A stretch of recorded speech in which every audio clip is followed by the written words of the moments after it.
అపోస్తుల విశ్వాస ప్రమాణం హెడ్డింగ్. అపోస్తులు జీవించిన కాలంలో యేసుక్రీస్తు ప్రభువారిని వాళ్ళు దేవుడు అని ఒప్పుకున్నారు, వాళ్ళు ఆరాధించారు. అలాగే తండ్రిని దేవుడిగా ఆరాధించారు, పరిశుద్ధాత్మ దేవుణ్ణి కూడా దేవునిగా ఆరాధించారు. అంటే అపోస్తులు ఎవరిని ఆరాధిస్తున్నారు అంటే తండ్రి, కుమారుడు, పరిశుద్ధాత్మ కలిగిన త్రియేక దేవుడైన మూడు వ్యక్తిత్వాలు, అంటే ముగ్గురు వ్యక్తులు కలిగిన వ్యక్తిత్వాలు కలిగిన త్రియేక దేవుణ్ణి ఆరాధిస్తున్నారు అని చెప్పేసి బైబిల్ మనకి తెలియపరచబడదు. ఇది అపోస్తుల విశ్వాస ప్రమాణం లేదంటే విశ్వాస సూత్రం అని మనం చదువుకుంటున్నాం కదా. ఇది వీళ్ళు ఏ సిద్ధాంతం మీద అయితే ఆధారపడి వీళ్ళు విశ్వసించారో శిష్యులు, లేకపోతే ఏ సిద్ధాంతం మీద అయితే వారు దేవుని నమ్మారో, రక్షణ పొందారో, రక్షణ గురించి తెలియపరిచారు, ఇదన్నీ కూడా వీళ్ళు చనిపోయిన తర్వాత కొన్ని అబద్ధ సిద్ధాంతాలు సంఘంలోకి చొరబడిపోయాయి. అంటే వీళ్ళు నమ్మింది ఏంటి? యేసుక్రీస్తు ప్రభు వారి ద్వారా రక్షణ, యేసుక్రీస్తు ప్రభు వారిని మెస్సయ్య, పాత నిబంధనలోనే మెస్సయ్యగా దేవుడే ఈ లోకంలోకి పంపించాడు అని వీళ్ళు గుర్తించారు. అంటే యేసు ప్రభు వారి ద్వారా రక్షణ, ఈ రక్షణ ఇచ్చిన యేసుక్రీస్తు ప్రభు వారిని తండ్రి అయిన దేవుడే పంపించాడు అని. తర్వాత పరిశుద్ధాత్మ దేవుడిని యేసుక్రీస్తు ప్రభు వారు తండ్రి పంపించారని చెప్పేసి వీళ్ళు నమ్మి విశ్వసించి, వాళ్ళు చూసింది, రాసింది, లేకపోతే వాళ్ళు గమనించింది, వాళ్ళు దేవునితో సహవాసం, యేసు ప్రభు వారితో సహవాసం కలిగింది, అన్నిటిని ఏకీవించి మనకి రాసి వాళ్ళు నమ్మారు, దాన్ని రాశారు. దాన్ని రాను రాను కొంతకాలం అయ్యేటప్పటికి 3వ శతాబ్దం చివరికి వచ్చేటప్పటికి శిష్యులందరూ కూడా చనిపోయారు. 12 మంది శిష్యులు చనిపోయారు. చనిపోవడంతో కొన్ని అబద్ధ సిద్ధాంతాలు సంఘంలోకి చొరబడ్డాయి. ఏంటంటే అబద్ధ సిద్ధాంతాలు, అబ్బాయి తండ్రి ఒకటైన దేవుడు, ఇప్పుడు కుమారుణ్ణి అంటే యేసుక్రీస్తు ప్రభు వారిని దేవుడు అని కొంతమంది అనడం, లేకపోతే అబ్బాయి కాదు యెహోవా దేవుడు, ఆయనే తండ్రి, ఆయనే దేవుడిని ఆయన్నే ఆరాధించాలి, యేసు ప్రభు వారు దేవుడు కాడు, మనిషే ఆయన అని చెప్పడం. ఈ తప్పుడు సిద్ధాంతాలు, లేకపోతే పరిశుద్ధాత్మ దేవుణ్ణి ఇంకో కొంతమంది ఏమో హయ్యర్ పొజిషన్లో పెట్టడం, లేకపోతే ఆయన బాగా తగ్గించేయడం, ఈ సిద్ధాంతాలన్నీ కూడా సంఘంలో చొరబడిపోయి సంఘంలో గలిబిలి అనేది ఒకటి ఏర్పడిపోయింది.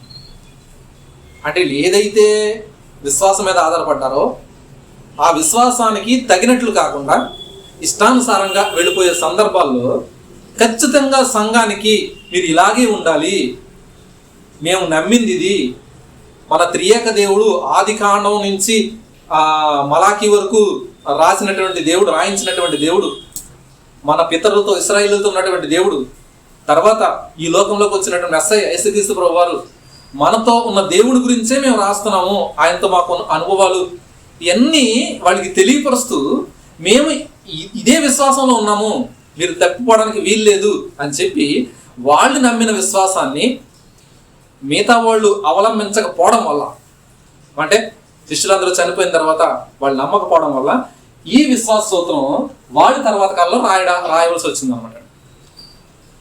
ఎందుకు? తండ్రి దేవుడు కాదంటున్నారు ఒకడు, కొంతమంది ఏమో యేసు ప్రభువారి దేవుడు కాదంటున్నారు, కొంతమంది ఏమో పరిశుద్ధాత్మ దేవుడు కాదంటున్నారు. వీళ్ళు నమ్మింది ఏంటి? తండ్రి దేవుడు, యేసుక్రీస్తు ప్రభువారి దేవుడు, పరిశుద్ధాత్మ దేవుడు, వాళ్ళు వేరు దేవుళ్ళు కాదు, ఒకే దేవుడు అని చెప్పడం వీళ్ళ ఉద్దేశం, వీళ్ళ సారాంశం, వీళ్ళు గ్రహించింది, నమ్మేది. కనుక అదే సిద్ధాంతాన్ని దాని తర్వాత కాలంలో సంఘ పెద్దలందరూ కూర్చొని రాయడం జరిగింది అనమాట. సంఘంలో ఉన్న అధినేతలందరూ కూడా తర్వాత కాలం రాయడం. ఈ విశ్వాస ప్రమాణాన్ని అపోస్తులు రాయలేదు, వాళ్ళు చనిపోయిన తర్వాత రాయడం జరిగింది. ఎందుకు అంటే అపోస్తులు అందరూ అప్పటికి రాయడానికి సూత్రం రాయడానికి కారణాలు. ఎందుకు? అపోస్తులు అందరూ అప్పటికి చనిపోయారు. చనిపోయిన వెంటనే అబద్ధ సిద్ధాంతాలు సంఘంలోనికి వచ్చేసాయి, రకరకాల సిద్ధాంతాలు సంఘంలోకి వచ్చేసాయి. తర్వాత కాలంలో దానికి సంబంధించి విశ్వాస సిద్ధాంతం అంతా కూడా ఖచ్చితంగా నోటితో చెప్పడం కాదు, రాతపూర్వకంగా ఉండాలి. దాన్ని మారడానికి వీల్లేదు. ఇప్పుడు బైబిల్ రాతపూర్వకంగా ఇచ్చారు మనకి, అందుకని మారడానికి వీల్లేదు. మనం ఇది రాయడానికి, తీయడానికి కానీ మళ్ళీ చేర్చడానికి కానీ మనకు అవకాశం లేదు. కనుక ఈ అంశాలను ఆధారం చేసుకుని విశ్వాస ప్రమాణాన్ని లేదా విశ్వాస సూత్రాన్ని మనకి అందించడం జరిగిందంట సంఘ నాయకులు. దాని తర్వాత కాలంలో అది రాసుకుందాం. విశ్వాస సూత్రం అని పేరెట్టున్నారు కదా ఈ కారణాలు. దాని తర్వాత పేరెట్టి ఏంటి అసలు విశ్వాస సూత్రం అంటే, అసలు విశ్వాస ప్రమాణం అంటే ఏంటి రాశారు అందులో అన్న విషయాలు రాసుకుంటారు. వాళ్ళు చెప్పిన మాట, వాళ్ళు విశ్వసించిన మాట అన్నిటి గురించి అన్నమాట. భూమి ఆకాశములను సృజించిన అపోస్తుల విశ్వాస ప్రమాణం లేకపోతే సూత్రం. దీన్ని పాయింట్ వైజ్గా చెప్తాను, దాన్ని అలా రాసుకుందాం. అది చదవడానికి కూడా చక్కని రీతిగా ఉంటుంది.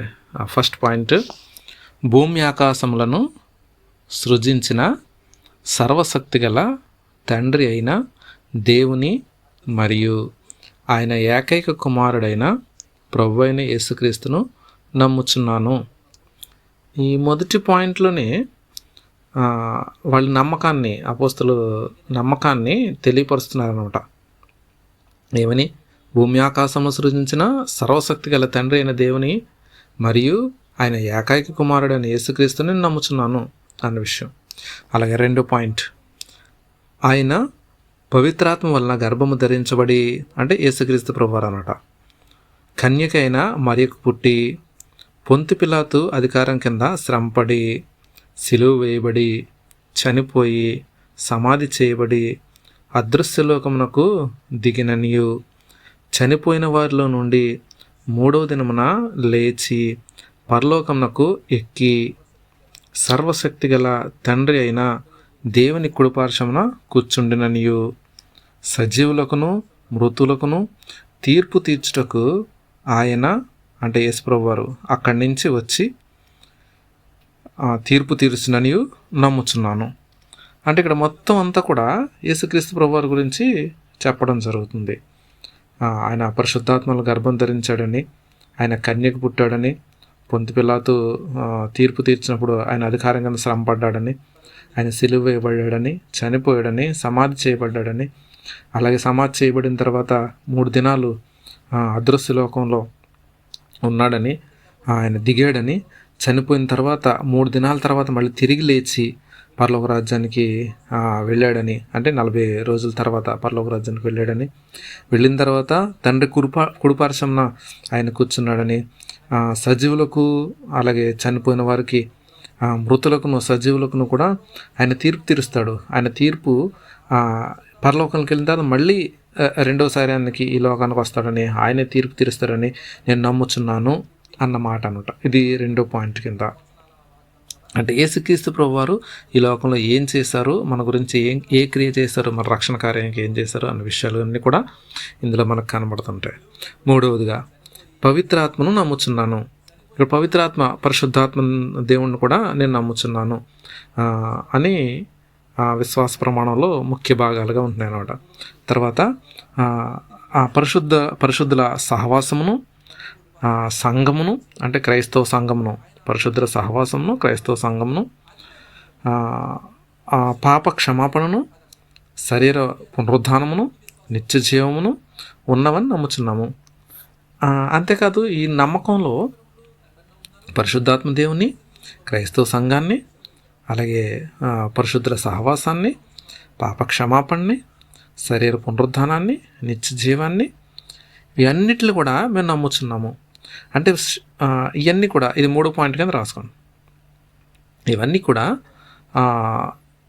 శిష్యులు ఏదైతే నమ్మారో, ఏదైతే విశ్వసించారో, ఏదైతే తాకి చూసారో, యేసుక్రీస్తు ప్రభువారు ఏదైతే సువార్త చెప్పారో ఆ సువార్తని ఆధారం చేసుకుని, శిష్యుల యొక్క రచనలను ఆధారం చేసుకుని, పత్రికలను ఆధారం చేసుకుని, శిష్యులందరూ చనిపోయిన తర్వాత ఇది తర్వాత కాలంలో రాయబడిన విశ్వాస ప్రమాణం అన్నమాట. దీన్ని రాయడానికి కారణం కూడా ముందు మనం చెప్పుకున్నాం కదా. ఇది రాసేటప్పటికి అపోస్తులు ఎవరు లేరు, అందరూ చనిపోయారు. చనిపోయిన తర్వాత సంఘంలో అబద్ధ బోధలన్నీ వచ్చేసాయి, అబద్ధ సిద్ధాంతాలన్నీ వచ్చేసాయి. కనుక ఇది ఖచ్చితంగా రాయవలసి వచ్చింది. రాసింది నోటితోనే కాకుండా ఖచ్చితంగా ఈ విశ్వాస ప్రమాణాన్ని, దాని సారాంశాన్ని అంతటిని కూడా వ్రాతపూర్వకంగా రాసి మన సంఘానికి అందించడం జరిగిందన్నమాట. ఆనాడు మన సంఘ విశ్వాసులు పెద్దలు అందరూ కలిసి చేసినటువంటి గొప్ప కార్యం. ఇప్పుడు మనకు కూడా ఇదే ప్రమాణం. మనం దేవుడిని నమ్ముతున్నాం, తండ్రి అయిన దేవుడిని నమ్ముతున్నాం, కుమారుడైన యేసుక్రీస్తు ప్రభువుని నమ్ముతున్నాం, అలాగే పరిశుద్ధాత్మ దేవుడిని నమ్ముతున్నాం. ఆ ముగ్గురు కలిసిన ఏకైక దేవుడిని మనం నమ్ముతున్నాం. దానికి కారణం ఏంటంటే అపోస్తులు ఏదైతే నమ్మారో, దేవుడు వాళ్ళకి ఏదైతే చూపించాడో, దేవుడు తండ్రిదైన దేవుడు, కుమారుడైన దేవుడు, పరిశుద్ధాత్మ దేవుడు ఏదైతే చూపించి తెలియపరిచి వాళ్ళు విశ్వసించారో, దాని ద్వారా మనం అదే విశ్వాసం కలిగి ఉంటున్నాం. అదే బైబిల్ విశ్వాసం. దాన్నే అపోస్తుల విశ్వాస ప్రమాణం లేదా అపోస్తుల విశ్వాస సూత్రం అని అంటారు. దేవుడు మిమ్మల్ని అందరినీ దీవించును గాక.